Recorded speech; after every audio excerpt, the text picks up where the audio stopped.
مەکتەبی سیاسی یەکێتی نیشتیمانی کوردستان لەسەر ئاستی مەڵبەندەکان کۆبوونەوەی کردو مەڵبەندەکانی ناوچە دابڕانەکان لە شنگال و کەرکووک و دووسخورمات و مەخمور و خانەقین و هەروە سەرۆکی دەستەی گشتی ناوچە کوردستانەکانی دەرەوەی ئیدارەی هەرێم. گفتوگویان لەسەر چی کرد؟ گفتوگۆ لەسەر یەکخستنی توانا و هەڵوێستەکانی یەکێتی و هێزە سیاسەکانی کوردستان کراوە بۆ ئەوەی کە داکۆچیکردن لە ویست و داخوازەکانی خەڵکی ناوچە دابڕێنراوەکان لە ڕووی ژیان و خزمەتگوزاریەوە چ لەلایەن حکوومەتی فدرالی و چ لەلایەن حکوومەت هەرێمی کوردستانەوە. ئێمە ئەم بابەتە تاوتوێ دەکەین لەگەڵ بەڕێز حەسەن گەرمیانی کە بەڕێزیان جێگری مەڵبەندی حەمرینی یەکێتی نیشتیمانی کوردستانن و لە ستۆدیۆ لەگەڵمانان. بەخێر بێیت کاک حەسەن. زۆر بەیانیت باش. با سەرەتا بزانین ئەم هەنگاوەی یەکێتی لەسەر ئاستی مەڵبەندەکان ئێوە چۆن بوو ئەم هەنگاوەتان ناوە ئاماژ لە هەنگاوەکە چی بوو؟ زۆر سپاس بۆ کەناڵە بەڕێزەکەتان. وەڵا دیارە ناوچە جێناکۆکەکانێکی کە لەو ناوچانەی کە هەر ناوەکەی بەخۆیەوەیە ناوچەی جێناکۆک ینی ناکۆکی لەسرە ناوچەی تێکەڵا و کۆمەڵی پێکهاتەی تایە تورکمان و عەرەب و کورد و کلد و ئاشووری و ئەوانە جا بۆیە یەکێتی نیشتیمانی کوردستانیش چۆن پێشەنگ بووە لە هەموو داکۆکیەکان لە گەلی کورد لە باشووری کوردستان ئاوهاش ئێستا ڕۆڵی پێشەنگایەتی خۆی ئەگەڕێ لەوەی کە جارێکی تر لە تەشکیلەی حکوومەتی عێراقی داهاتووە لە حکوومەتی ئێستای هەرێمی کوردستاندا بتوانرێت خزمەتگوزاری پێویست بۆ ناوچە جێناکۆکەکان دابین بکرێ، بتوانرێت درێژە بە ڕچکە و قوتابخانەکەی مامی بەڕێزمان بدرێ کە سیاسەتی چەپکە گوڵەکە نەک لە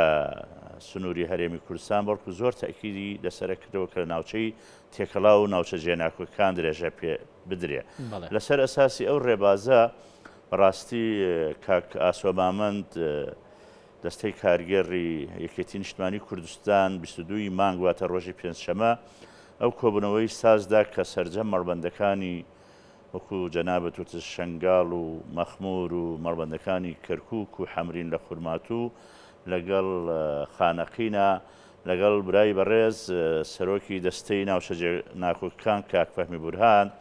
کۆبوونەوەیەکی تێر و تەسەڵ و گشتلایەنە ئەنجام درا بە مەبەستی دیراسەکردن و چۆنیەتی گەیاندنی خزمەتگوزاری چی لە حکوومەتی هەرێمی کوردستانەوە بێت چی لە حکوومەتی ئیتحادی عێراقەوە بێت، چونکە بەڕاستی ئەو ناوچانە بە پێی مادەی دەستوری 140 ناوچەیەکی تێکەڵاوە و ناوچەیەکە بەڕاستی لە نیوان کورد و عێراقدا بە پێی ئەو مادە دەستوریە یەکلا ئەبێتەوە و ئەتوانرێ یعنی بەڕاستی چەندێک حکوومەتی مەرکەزی لەوێ تەواجدی هەوێ ئەمەندە حکوومەتی هەرێمیش تەواجدی هەبێ لەبەرەوەی دەستور ئەو ڕێگەی پێت داوە. جا بۆیە بەڕاستی ئەو کۆبوونەوە مەبەست لێی نێزیککردنەوەی بیرروڕا و تەنسیق و هاوئاهەنگی لە نیوان یەکێتی نیشتیمانی کوردستان و حیزبە کوردستانیەکان بکرێ بۆ ئەوەی بتوانرێت ئەو خزمەتگوزاریانە ئەو خزمەتەی بەو ناوچانە بکرێت جێبەجێ بکرێت لە ڕێگەی هەردوو حکوومەتەوە. هەروەها ئاقارێکی تریش ئەوەیە کە بتوانرێت تەنسیق و هاوئاهەنگی لەگەڵ پێکهاتەکانی ئەو سنوورە تێکەڵاوە بکرێ و هەوڵ بدرێ ئەو تەنسیقەش هەبێ لەبەر ئەوەی ئەو سنوورانە تێکەڵاوە و خەڵکی تریش لەگەڵ خەڵکی کووردا دێنە سەر ئەوەش باسی پێکهاتەکانی شەکەین، بەڵام سەرەتا با باسی بڵێن ئەو هاوئاهەنگیە بکەین کە لەگەڵ یاخودە و هەماهەنگی کە لەگەڵ لایەنە سیاسیەکانی ترە لە ناوچە جێناکۆکەکان ئەتانێ بیکەن. یەکێتی نیشتیمانی کوردستان هەیە چۆن هەنگاو بنێ بۆ ئەوە، چۆن لەگەڵ لایەنەکانی ترە قسە دەکات بۆ ئەوەی کە ئەو کێشانەی لە ناوچە جێناکۆکەکان هەیە چارەسەر بکرێ یا لانی کەم بەرەو چارەسەر ببرێ یاخود ڕێگری بکرێت لەوەی کە کێشە ڕوونەیە. دیارە وەکوتمان یەکەتی لە هەموو ئەگەرەکانە بەرنامەی خۆی هەیە بۆ ئەم ئەگەرەش حتمما بەرنامەی کاری هەیە و بەرنامەی کاریش ئەوەیە بەڕاستی بتوانرێت لەگەڵ پێکهاتەکانە لەگەڵ ڕێکخرا و حیزبە سیاسیەکانە هاو ئاهەنگی بکرێ تەنسیق بکرێ کۆڕ و کۆبوونەوە ساز بدرێ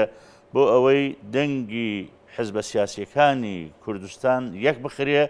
و بۆ ئەوەی ناوچەی جێناکۆک لە داهاتووە ئەگەر دیالۆگ و حیواریش هەبێ لە حکومەتی عێراق ئەگەر حکومەتێکی تازە هەڵبژێردرێ و بتوانین قورسایی خۆمانمان هەبێ لە چارەسەرکردنی ئەو کێشە هەڵواسراوانی کە تاکو ئێستاکە بە هەڵواسراوی ماوەتەوە لەو سنوورە. کاک حەسەن بابەتێکی گرنگ کە بەداخەوە ئێستا خەڵکی ناوچە جێناکۆکان گیرۆ دەین ئەویش هەندێک لە بڵێن یەکە کارگێڕەکان ئەوانەی کە ئەو ناوچانە بەڕێوە دەبن بە تایبەتی زۆرجار لە کەرکووک ئەم گلەیە هەیە کە ئەو یەکە کارگێڕیانە بە پێی پێویست ناتوانن خواستەکانی خەڵک و هاوڵاتیانە و ناوچانە جێبەجێ بکەن بە تایبەتی زۆر جار کە کێشەیەک دروستە بێ لایەنداری بەو لایەنانەوە دەبین یاخود بۆ کە کارگێڕیانەوە دەبین یەکێتی نیشتیمانی کوردستان چۆن قسەی لەسەر ئەمە کرد دیارەوەکو لای هەممان ئاشکرایە لە دوای ڕفراندۆم و ڕووداوەکانی 2017 ئێمە زۆری پۆستە کارگێڕیەکانمان لەدەستدا لەو سنوورانە بەداخەوە مەسەل هەر لە شنگالەوە بگرە تاوەکو خانەخین یعنی ئەوانەی استحقاقی قەومی میلەتی کوردن و بە پێی دوا هەڵبژاردننی پەرلەمانی عێراق یەکێتی نیشتمانی لە شنگالەوە هەتاوەکو خانەقین نوێنەری هەیە لەو سنوورانە نوێنەری دەرچووە ئەوەش تەئکید لەسەرەوە کا کە یەکێتی لەوێ پشت و پەنای خەڵکەکەیە و خەڵکەکە یەکێتی بە پێشەنگی خۆی زانێ بۆیە دەنگ بە نوێنەرەکانی یەکێتی نیشتمانی کوردستانەدا لەگەڵ نوێنەری حیزبە کوردستانیەکانی تریشا بۆیە بەڕاستی لە ئەنجامی لەدەستدانی ئەو یەکە ئیداریانە و ئەو بەڕێوەبەر و ڕئیسی بەش و ئەوانەی کە لەو سنوورانە لە دەستمانداوە کاریگەری خۆی هەیە لەسەر ئەوەی کە وەکو پێویست خزمەتی سنوورەکە نەکرێ و هەروەها ئاراستەیەکی شۆڤێنیانێش هەیە بۆ گەڕانەوەی عەرەبە هاوردەکانی کاتی سەدام حوسێن و حیزبی بەعسی لە ناوچوو کە مەبەستی گۆڕینی دیموگرافی و بە مەبەستی دروستکردنی پشتێنەی ئەمنی بۆ ئەو شوێنانەی کە چاڵەنەوت و شوێنی ژیاری و ژێرخانی ئابووری تایە و ئەو دڕدۆنگەی کە لە کورد هەیان بوو بە حیساب بە نائەمینیان ئەزانی و خەڵکی تریان هێنایە شوێنەکانیان بەداخەوە لە دوای 2003 عێراقی سەردەمی سەدام حوسێن و حیزبی بەعس نییە عێراقی فرەیی و پێکەوە ژیان و ئێمە هاوبەشمان هەیە لێەوە سەرۆکایەتی کۆمارمان هەیە و نوێنەرمان هەیە لێوە جا بۆیە یەکێتی کە ئەم کۆبوونەوەی سازداوە یا دەیان کۆبوونەوەی تر و کۆڕ و سیمیناری بەستووە و دەیان بەرنامەی کاری هەبووە بۆ بەگژاتچوونەوەی ئەو ئاراستە شۆڤێنیانەی کە ئەیانەوێ خلاف و ناکۆکی لە بین پێکاتەکانە دروستکەن ئێمە بێ ئەوە ڕوونکەینەوە بەڕاستی ئێمە و تورکمان ئێمە و کورد و ئاشووری ئێمە و عەرەبی ڕەسەنیش هیچ کێشەیەکمان لەو سنوورانە نییە ئەوەی کە کێشە ئەناتەوە بەڕاستی ئەو بیر و بۆچوونە شۆڤێنی و ئەو ئاراستە بیرەیە کە پاڵپشتی سیاسەتی کۆنی بەعسیەکانەکە مەسەر بەهێنانەوەی عەرەبە هاوردەکان کە لە سنوورەکانی دەرەوەی ناوچەی جێناکۆک لە ناوەڕاست و خواروی عێراقا هێنابوویانیان و ئیمتیازیان پیاندا بوو و زەوی کوردیان بەسەریانە دابەش کردبوو بەس لە سنووری کەرکووک و ئەترافی کەرکووک و خورمات و نزیکەی 1,600,000 دۆنم زەوی کورد و جوتیاری کورد و تورکمانیان دابش بەسەر عەرەبەکانە کردبوو و ئێستا و ئاراستەیە ئەوێت جارێکی تر ئەو بیرۆکەیە زیندوو بکاتەوە و ئەمەش ئەبێتە مایەی دروستبوونی ناکۆکی و نیزاع و فتنەی پێکاتەکان جا بۆ یەکێتی نیشتمانی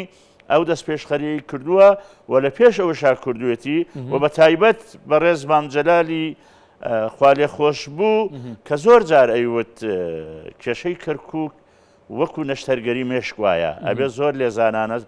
کاری بۆ بکرێ بۆیە ئێستاش لەسەر هەمان بەرنامە و هەمان نەهەج و یەکێتی نیشتمانی ئەوێ ئەو ڕۆڵەی خۆی چۆن بینیوە ئەوها جارێکی تر ببینێت یەکێتی ئەوێت لە ڕێگەی چکەن یعنی لەگەڵ حیزبەکانی تری کوردستان کە لەو ناوچەیە پێگەیان هەیە و ڕۆڵیان هەیە ئەوێت لە ڕێی چکە ناڵێکەوە ئەم بابەتە چارەسەر بکە بێگومان هەرێکێک لەو حیزبانی کە لە کەرکووکن بەیەکێتی نیشتیمانی کوردستانیشەوە نوێنەریان هەیە لە نێو پەرلەمانی عێراقا چۆن ئەتوانن لە پەرلەمانەوە چونکە بەڕاستی تۆ یەکەیکی ئیداری بە هەوەسی خۆی بەخواستی خۆی بچێ کۆمەڵێک ڕێکار بگرێتە بەر کە دژی یاسای مادەی ١40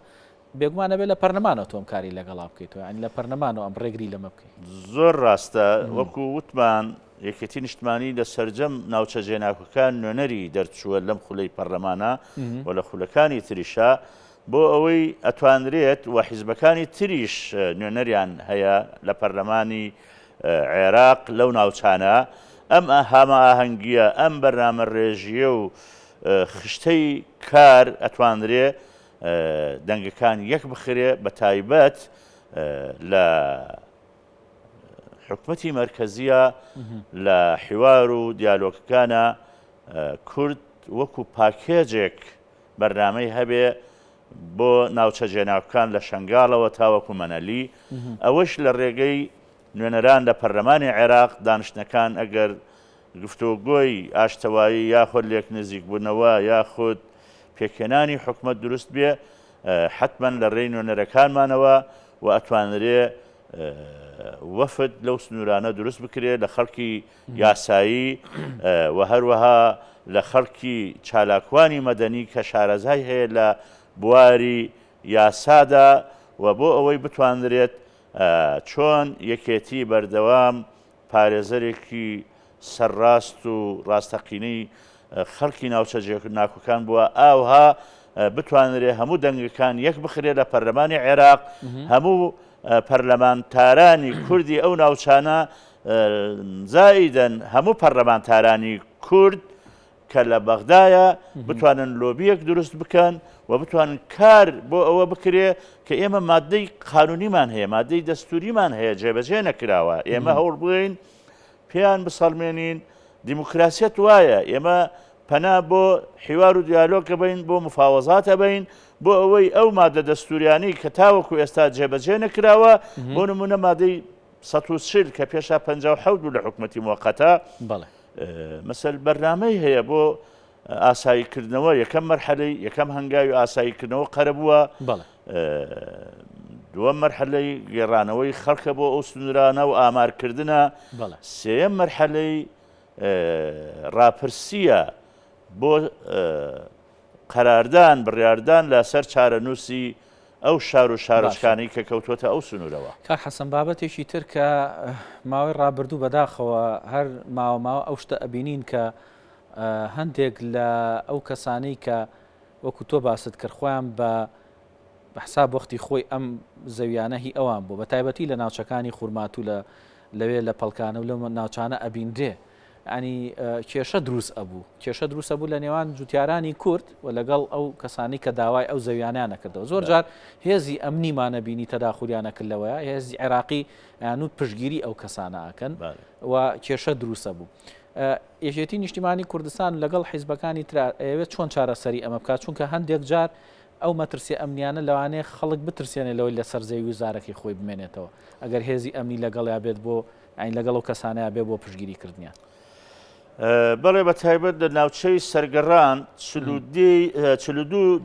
گوندی لێیە دوو گوندی عەرەب نشینەکە ئەوانش عەرەبی ڕەسەنن باقی 40 گوندەکەی تر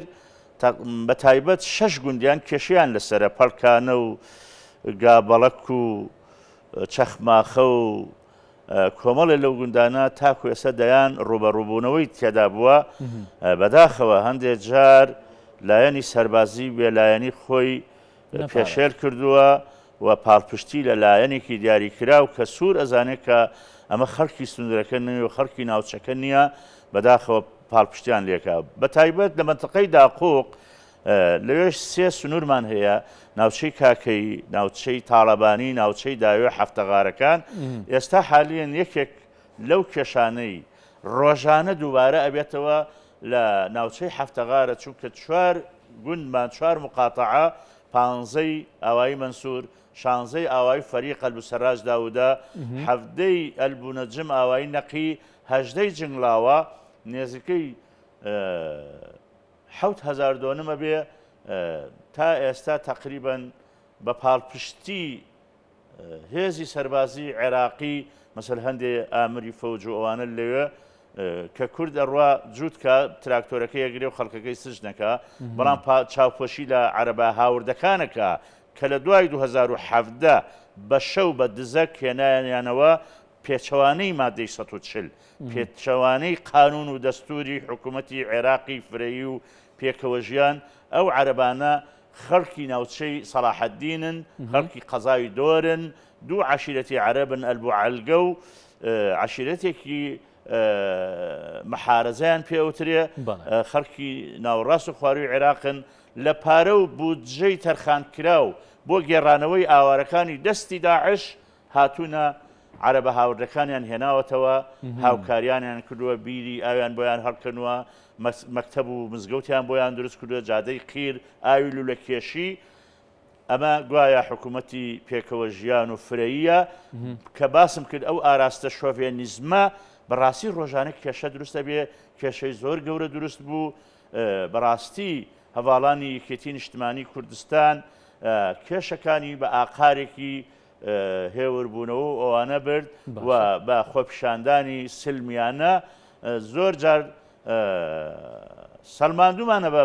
عسکەریەکەیش بە سەربازەکانی ژمانە کاکەمە کێشەی ئێوە نییە ئێوە کێشەی پاراستنی ئەمنی وڵاتە چارەسەرەکەتان دیاری کرد ئێوە بۆ ئەمە ینی پێتان وا بوو چارەسەر چییە بۆ ئەمە چارەسەر وەڵاهی چارەسەر ئەوەیە نوێنەرەکانمان لە چوارچەوەی ئەم هەمە ئاهەنگی کە یەکێتی ئەیەوێ بە سەرپەرشتی دەستەی ناوچەی جێناکۆک لەگەڵ سەرجەم بەشداربووانی کورد لە حکوومەتی عێراقا بە سەرۆکایەتی کۆماریشەوە بەڕاستی ئەبێ کار بەو بەرنامەی یەکێتی نیشتمانی کوردستان و حیزبە کوردستانیەکان کە هەنگاوی بۆ ئەندرێت تەنسیق و هەماهەنگی بکرێ لە پێناو ئەوەی زوڵم و غەدر لە کورد نەکرێ لەو سنوورە مەسەل عەرەبی دێی حەردانیە و عەرەبی منتقەی دۆر و عەرەبی منتقەی ناوەڕاست و خواروی عێراق لە 2017 وازانن سەدام زنوبووەتەوە و بەعس هاتووەتەوە بۆیە ئەبێ بەرنامەیەکی گشتگیرمان هەبێ وتوێژ و حیوار ئەگەر هاتە سەر ئەوە بەڕاستی ڕێگری ئاشتیانە بکەین نێڵین ئەو غەدر و زوڵمە بکرێ و بە تایبەت لە خورماتوش گوندەکانی تەپەسەوز بەشێک لە پارەپارە بەشێک لە ئەلبوسەباح کە وەختی خۆی عشیرەتی ئەلبوڕەیاشیان هێنا بوو لێواکە نیشتەجێ بوو ئێستا ڕۆژانە پای مەحکەمە ئاگرن هەرچەندە ئێمە مادەی 29 2012 ئەنجومەنی وەزیران دەری چواندونە بۆ ئەوەی هەرچی عەرەبی تەعریب هەیە بە مادەی لیژنەی ئەمنی شؤونی شیمال هەڵبوەشێتەوە لەبەرەوەی ئەو قەرارە قەراری ئیداریە بە قەراری ئیداری هەڵەوەشێتەوە بەڵام قەراری یەکەم کە مەجلسی قیادەی سەورەیە بەڕاستی بە مەسابەی قەراراتی پەرلەمانە ئەبێ پەرلەمان لەسەر ئەوە کار بکە بەڵام ئێمە ئەبێ لەسەر 29کە کارکەین لەبەرەوەی 160 کێشەی زەویزاری ناوچەکە چارەسەرەکە باشە با دوا پرسیار بکەم کاک حەسەن سەبارەت ئەمە باسمان لە ناوچەکە کرد باسمان لە هەڵوێستی کوردیش کرد لە ناوچەکە باسمان لە حکومەتی فیدرالیش کرد چی بکە ئێوە باسی شتێکی تریشتان کردوت باسی هەماهەنگی حکومەتی هەرێمیشتان کردووە ئەمەیان چۆن ئێوە هەنگایی بۆنێن دیارە حکوومەتی هەرێمی کوردستان ئەو حکوومەتەیە کە بە خەبات و تێکۆشان و قوربانیدانی گەلی کورد لە 100 ساڵی ڕابردووە هاتوۆتە بەرهەم خەڵکی سنووری ناوچەی جێناکۆک خەڵکانێک بوونە بەڕاستی لە پێشەوەی خەباتی ڕزگاری گەلی کووردا بەشدار بوونە زۆربەی زۆری ئەو خەڵکانەی بەر شاڵاوی ئەنفال کەوتن خەڵکی سنووری ناوچەی جێناکۆکی خورماتوو و کەرکووک و شەنگاڵ و خانەقینن جا بۆیە بارتەقای ئەوە ئەبێ حکوومەتی هەرێمی کوردستان بودجەیەکی تایبەت دابنا بۆ ئاوەدانکردنەوەی ناوچە جێناکۆکەکان بۆ ئەو گوندانەی کە ئێستا لەبەر مەترسی وشکە ساڵی بێئاوی ڕەوەکەن کە چۆریکەن عەرەب دێرنە شوێنەکانیان بۆ ئەو گوندانەی ناوچەی داودە و ناوچەکانی خانەقین و گەرمیان و پێدەشتی مەنەلی و پێدەشتی منتقەی سەرگەڕان و مەخمور و دەشتی نینەوە بەڕاستی وشکە ساڵی وای لێ کردووە ڕەو بکە یا کارەبایان خراپە یانی سەیمە 42 دەی منتقەی ناوچەی داودەمان هەیە باوەڕ ناکەم دەگوندی ما بێتەوە بە ئاوەدانی ئەگەوەش ماوێتێ خەڵکێکی کەمی تیاماوە بۆیە ئەمانەوە حکومەتی هەرێم هاو ئاهەنگی بکە لە دابینکردنی خزمەتگوزاری لە دابینکردنی هاو ئاهەنگی و تەنسیق بەو وەفدانەی کە ئەڕوا تەفاوزەکە لەسەر ئەساسی پێکێنانی حکومەتی تازە ئەو لەوێت بە ناوچە جێناوەکان بدات. دەست خۆش بێ. زۆر سپاس بۆ بەڕێز حەسەن گەرمیانی جێگری مەڵبەندی حەمرین یەکێتی نیشتیمانی کوردستان. بەخێر بێ سەرچاوان ماندوومان کردی. خێر بێ.